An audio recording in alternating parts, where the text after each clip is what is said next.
Olimlar yaqinda dinozavrlar davridan kelayotgan virusning birinchi tarqalishini qayd etdi.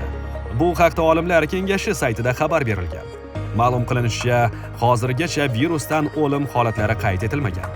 Batafsil muxbirimiz lavhasida. Bu kasallikni xotinozavr deb nomladik. Sababi erkak dinozavr suyagidan topilgan bu virus. Simptomlari birinchi bo'lib quloqdan kirib keladi.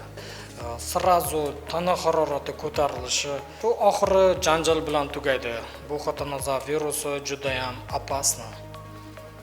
Bu virusda shifosi bormi? Bizlar psixologlar bilan va olimlar bilan o'ylashgan holda do'stlar bilan choyxonaga o'tirib turish kerak. Keyin do'stlar telefon qilgan payt telefonni ko'tarish kerak. O'sha payt do'stlaringizning ovozi qulog'ingizdan kirib, xotinozavr virusini yengishi mumkin. Yana bizlar bilmadim, shunaqa deb oxirgi tochkaga to'xtaganimiz sababli. Вообще неожиданно kelib qoldi-da bu kasallik. Men вообще tushunganim yo'q. Kecha subota воскресенье uyga shunday ozgina yotib qoldim. Bu вообще uyda janjal bo'lib ketdi. Keyin endi boyani virusologlar o'zlaricha aytayapti, "Shqibra degan bir dori bor ekan. Germaniyadan. O'sha Germaniyadan dori kelsa, bu xotinozavr degan virus oldin olarmish.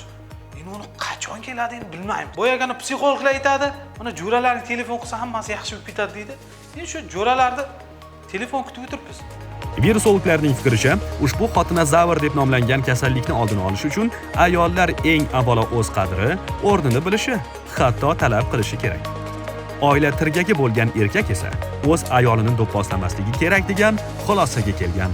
Shamsiya psixolog va Konstantin Virusov .tv uchun maxsus tayyorlandi.